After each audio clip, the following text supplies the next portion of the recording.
Hi. So, a part of the series that I wanted to do for this graduate application series is to have a tips sort of component to it. I had the diaries, I had like the how I go through it like every day, not every day, but like every few weeks. This is like a summary of like the things that I've learned and the things that I think would be helpful for other people to know. Let's begin with a disclaimer. This isn't really talking about logistics of applications. This isn't how you ask for letters of reg. I suggest for those things to just go get help from your graduate like student body, uh, and I'll get into that more in the tips. So yeah, I have 5 tips. So let's get started. Number one is to know your motivations. I think the biggest thing to have in the application process is to know why you're giving yourself up to this, why you're putting so much effort into this process, because there's going to be times when you feel like giving up. There'll be times when I personally have felt like I'm going to give up the application because I just don't want to handle the pressures. I don't want to handle the emotional turmoils that comes with doing this application. But like knowing my motivations of why I wanted to go to graduate school, like helped me get through those days, gets me like out of those holes. I think if you have like a good list, probably like 5 things or like 10 things of like why you specifically want to go to graduate school, like what will it give you, and I think that'll help you like get through those dark days when you're just like, I don't want to do this application. And this extends further into like the actual graduate school. And what I've talked to like professors about, they recommend that you should have like something at the back of your mind or like something written down that just reminds you of like why you're going through this. Number two is to reach out. There are a ton of people who have done this process, me included now. Uh, there's a ton of like resources on campus for that. So specifically for UCLA, we have the graduate mentoring research program at AAP.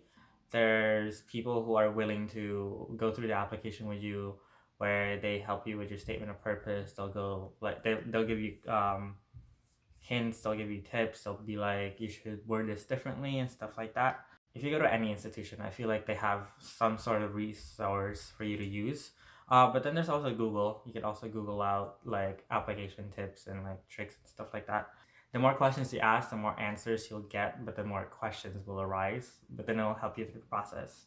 This is not just an individual effort. This is something that you need a team for. You need like a sort of like network of people that you can ask for help, that you can have as a shoulder to lean on when you have those dark days. Like the old saying is like a closed mouth doesn't get fed. So in this case, like a closed mouth doesn't get help. So reach out.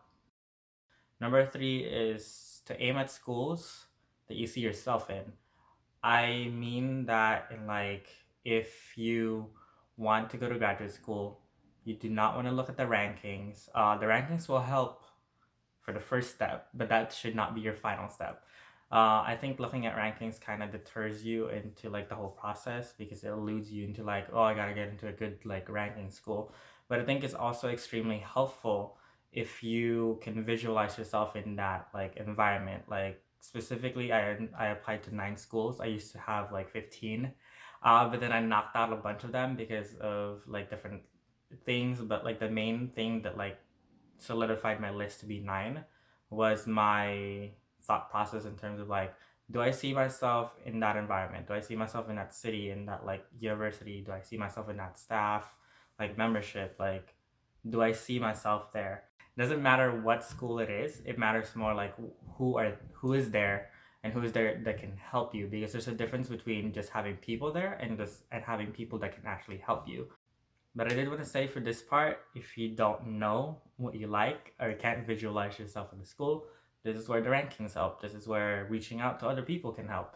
Because if you reach out to people and they came from a different institution, you're more likely able to ask them like, what was your experience in that program? What was that campus like? Do you recommend me applying for that school? And stuff like that. Number 4 is kind of cheesy. A rejection isn't the end of the world, and that specifically applies to me because I got rejected by pretty much every other school but one of them. Um, yeah, it's really heartbreaking. when you get rejected. This isn't the first time I've been rejected. I've applied to jobs, I've applied to summer internships, I've applied to research opportunities. Even undergraduate like colleges, I've been rejected so many times. So I'm kind of at that point where it just does not hurt me. And I think I've gotten so used to it that like I don't expect it, but like I'm ready for it. Because what happens is you can see yourself at that school. You could do all these things where you're just like, oh, like this is it. Like this is where I see myself. And that was me for like the whole 9 schools. But sometimes like just because you see yourself in it doesn't mean like the institution has the resources to help you succeed. And I think that's one of the main reasons why people get rejected. Like people who apply for PhD programs are already amazing. Like there's nobody out there who's applying to PhD programs who's not amazing. If you don't think you're amazing, you're amazing. And I'm not trying to be cheesy. Like if you have gone through the process of like undergraduate and you want to go to grad school, you're already amazing.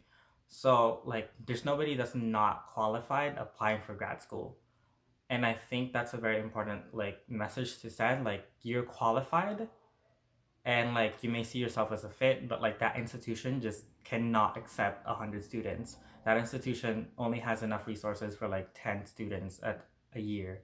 So I think if you get rejected, it's not like you suck, it's not like you're bad, it's more so like the institution does not have enough resources to help you succeed in their program, so they'd rather see you they'd rather see another institute give you that opportunity rather than like promising you this amazing institution and then you get there and they're just like, we don't have enough money for you.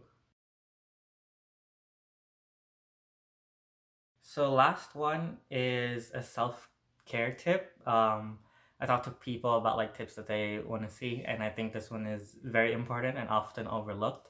Health above all else is what I'm gonna say for number 5. So make sure you're mentally and physically all right throughout this whole process. This whole process for me took pretty much an entire year. I started studying for the GRE literally in spring break, and like I take it the end of spring break. Uh, so it started like March-ish for me, and it didn't end until like April 15th. So it's definitely an entire process that you have to keep yourself like healthy, like throughout it all, like emotionally, mentally, physically. Like you gotta be all right. You gotta be afloat. Like if you sink, you gotta know how to climb up. I do want to say like health above all else, because this process was really exhausting. It hurts a lot, but a good advisor told me that it hurts a lot because it means a lot to you. Like this hurts. Like when you're writing your statement of purpose, when you're doing the applications, it hurts. Like emotionally hurts because you care about it. Because this is something that you have passion for. This is something that you care about a lot. So just take care of yourself. Go on a walk. I went on a lot of walks. Go on rants. I'm I ranted a lot to a lot of different people. Get it out. You can write, you can paint, you can do anything, but like health above all else. And so yeah, that brings us to the end of this video. So I feel like this was pretty much condensing all the experiences that I've had this past year. So I hope this was helpful for people, and I hope you apply for graduate school, because who knows, I might see you in the graduate realm.